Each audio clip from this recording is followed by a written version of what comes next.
Welcome back again. This is my second week of doing this update video. I'm going to be having a bit of a format change.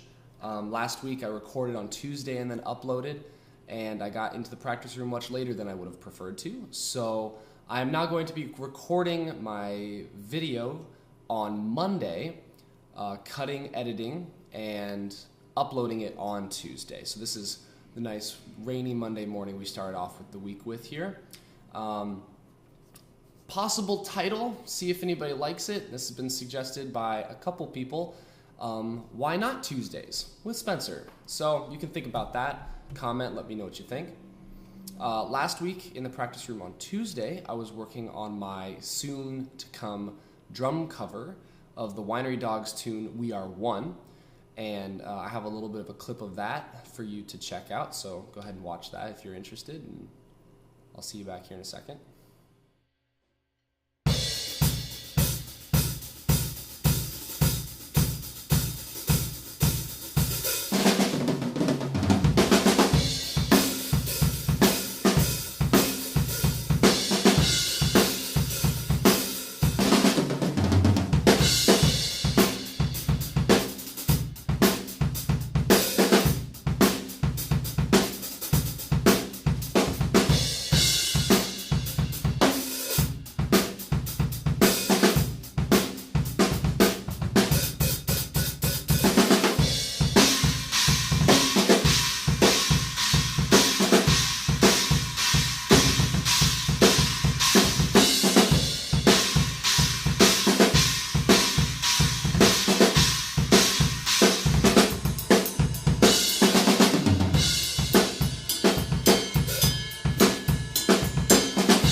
So as you can see, it's not perfect yet, but it's coming along. That was the first 3 pages out of 7 pages that I transcribed for that song.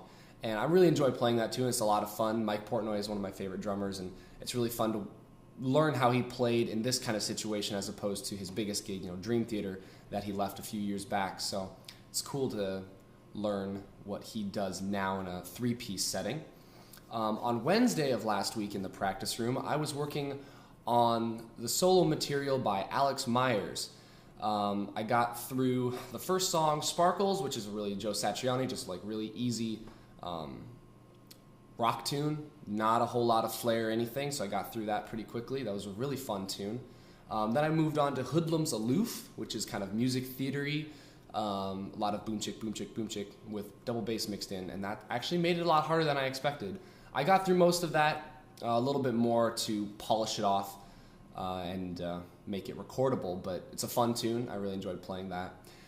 Then I moved on to the song FYYFF, and if you don't know about that tune of his, you can go check out his videos, but from the little bit that I know about it, he's based some sort of combination sequence of it on Morse code, probably for FYYFF, the letters.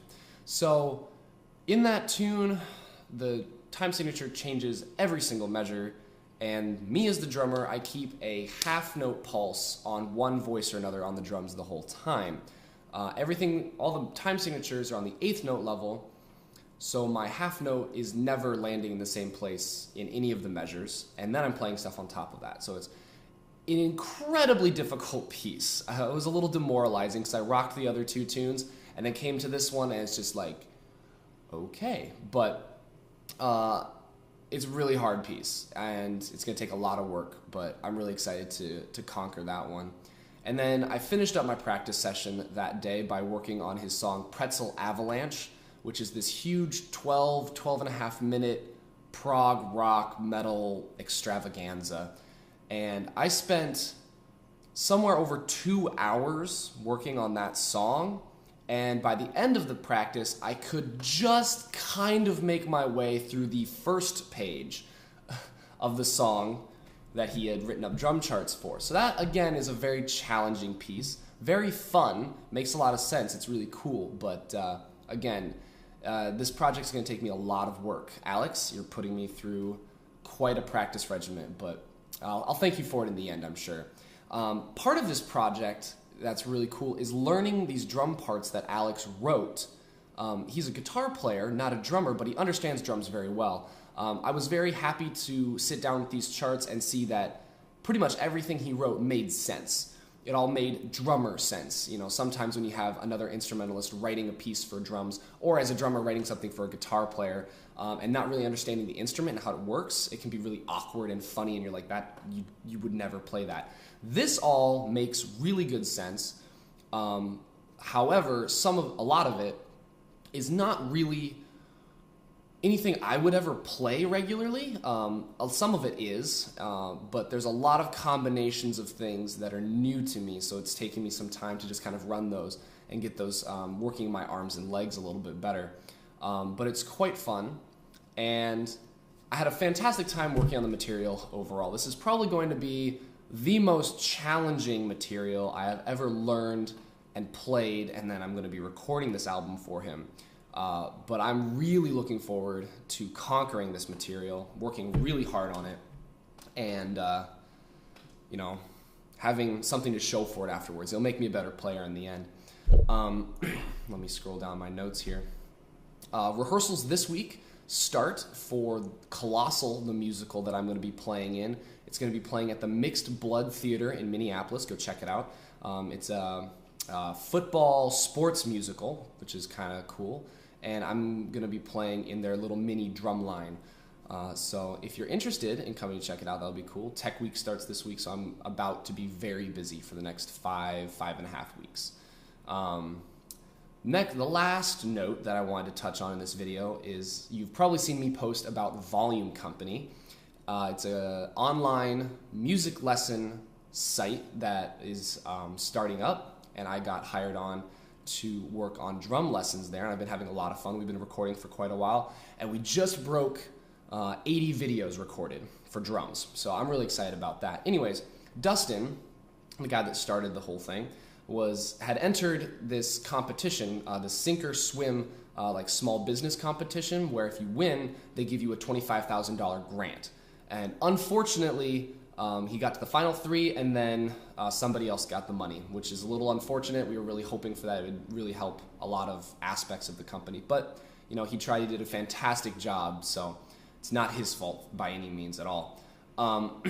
But now that that's no longer an option, he's throwing around the idea of making a Kickstarter campaign for the company to try and raise some funds. I believe some of the things he has in mind for the money, it's not to just get us money at all. It's he wants to hire out the web development and some video editing, I believe, just to save him some time and effort doing things as well. That'd really help out, because both of those take a lot of time away from him, either recording videos with me or other things that he wants to be working on as well. So there's a link on the Volume Company page on Facebook, just Volume Company. I posted a link on my page as well, both my musical and my professional page, my professional and my personal page. So if you want to go check that out, there's a short 1-minute video there that gives you a quick overview of what Volume Company is going to be all about. And go check it out. If it's something that you would like to support, or if it's something that you know somebody you know would be interested in supporting, go ahead, comment. We're kind of testing the waters to see if that would be something that would be worthwhile for us. If there's anything else that you want me to cover in my future videos, please comment those. I just kind of went over what happened over the last week, and sorry if this got a little long, Let me know if you like longer, shorter, duration doesn't matter for the videos as well. Let me know what fits into your schedule so I can, not put out 20-minute videos and have nobody watch them because nobody's got time for that. Ain't nobody got time for that. But again, yeah, thanks for watching, and I'll see you guys next week.